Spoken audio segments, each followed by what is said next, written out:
बहुत बड़ी बदकिस्मती है कि हमारे जम्मू कश्मीर के जो मुख्यमंत्री हैं, जो इतने बड़े पद को ग्रहण करके बैठे हैं, हर ही इंसिडेंट हो, इवेंट हो, वो एक ही प्रिज्म से देखते हैं, हिंदू और मुस्लिम के प्रिज्म से।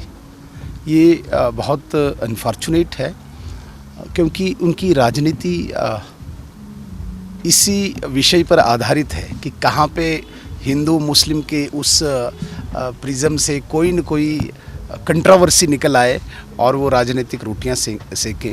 ये बदकिस्मती है। मुझे लगता है कि ऐसी चीज़ों से बाज आना चाहिए। जो गलत है गलत है, जो सही है सही है। उसमें जाति, उसमें धर्म, मुझे लगता कि उसका कोई स्थान होता है। जो बात भारतीय जनता पार्टी लगातार कह रही है, सिर्फ भारतीय जनता पार्टी नहीं, पूरा देश का जनमानस कह रहा है कि भारतीय जनता पार्टी के नेतृत्व वाली सरकार, जिसमें यशस्वी प्रधानमंत्री नरेंद्र मोदी जी एक इक्विटेबल डेवलपमेंट के लिए हर स्टेट को एक नज़र से देखते हैं, हर राज्य को एक नज़र से देखते हैं। लेकिन जो नेशनल कॉन्फ्रेंस है, जिन्होंने अपना सारा चुनाव भारतीय जनता पार्टी के विरुद्ध नफरत पैदा करके लड़ा था, आज मुझे गर्व हो रहा है इस बात से।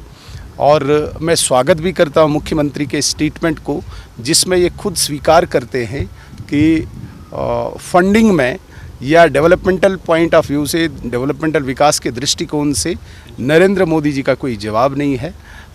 उनके स्टैचर का जिस प्रकार से प्रशंसा आज मुख्यमंत्री जी करते हैं, मैं मुख्यमंत्री जी की स्टेटमेंट का वेलकम करता हूं। लेकिन लगातार इसी प्रकार से वो रहे, वरना क्या होता है कि एक छोटा सा उदाहरण देता हूं मैं। जब घर में एक बच्चा रोता है, अपने पेरेंट्स के सामने शोर करता है, मुझे ये दीजिए, मुझे वो दीजिए, या मुझे पैसे ही दीजिए। जब ज़्यादा पैसे दे देते हैं बच्चे को, तो वो कहता है मेरे पापा मम्मी बहुत अच्छे हैं, मेरा डैडी बहुत अच्छा है।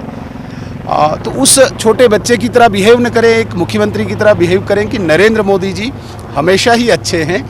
आज उनको अच्छा लगता है और कल जब चुनाव होगा फिर उसी प्रकार की वो बातें करेंगे। तो मुझे लगता है ये डबल स्टैंडर्ड वाली बात है। जहाँ तक किसी पीडीपी के विधायक ने गुड बॉय या नेशनल कॉन्फ्रेंस के किसी विधायक ने गुड गर्ल की बात कही है, ये उनके इन दोनों परिवारों की लड़ाई है। ये इन दोनों पार्टीज़ तो मैं नहीं कहता हूँ, ये फैमिलीज़ है। इन फैमिलीज़ की एक ईगो की लड़ाई है। ये इन्हीं तक अगर सीमित रहे तो बहुत अच्छा है। महात्मा गांधी जी के भी मुख से हमेशा रघुपति राघव राजा राम की बात निकलती थी। महात्मा गांधी जी की भी संकल्पना राम राज्य की थी। तो मेरे कहने का ये तात्पर्य है कि महात्मा गांधी जी ने जो पूरा जीवन जिया, वो भगवान राम की उन मर्यादाओं को, भगवान राम के प्रति गरिमा, निष्ठा, श्रद्धा, आस्था रखकर जिया। अगर आज जी राम जी आया तो मुझे लगता है कि महात्मा गांधी जी की आत्मा को भी आज शांति मिली होगी। वो भी खुश हुए होंगे कि राम राज्य भी आ रहा है, और रघुपति राघव राजा राम का जो उनका जो प्रसिद्ध उस वक़्त का भजन था, वो भी कहीं न कहीं आज प्रचलित हो रहा है। देखिए, जिस पार्टी का आधार ही ख़त्म हो चुका है और उनका कोई राज्यसभा सांसद अपनी पार्टी की उस साख्त की तलाश में कहीं पे भी किसी पर भी टिप्पणी करे, तो मुझे शोभा नहीं देता कि मैं उस पर कोई कटाक्ष करूं या कोई जवाब दूं।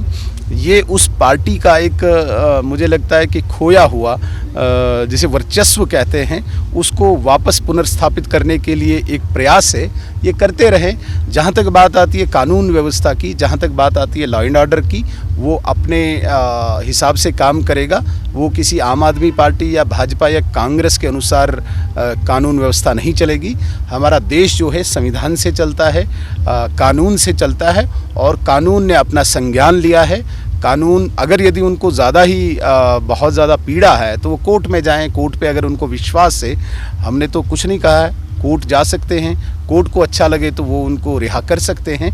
उसमें संसद में या किसी विधानसभा में बहस करना मुझे लगता है जायज़ नहीं।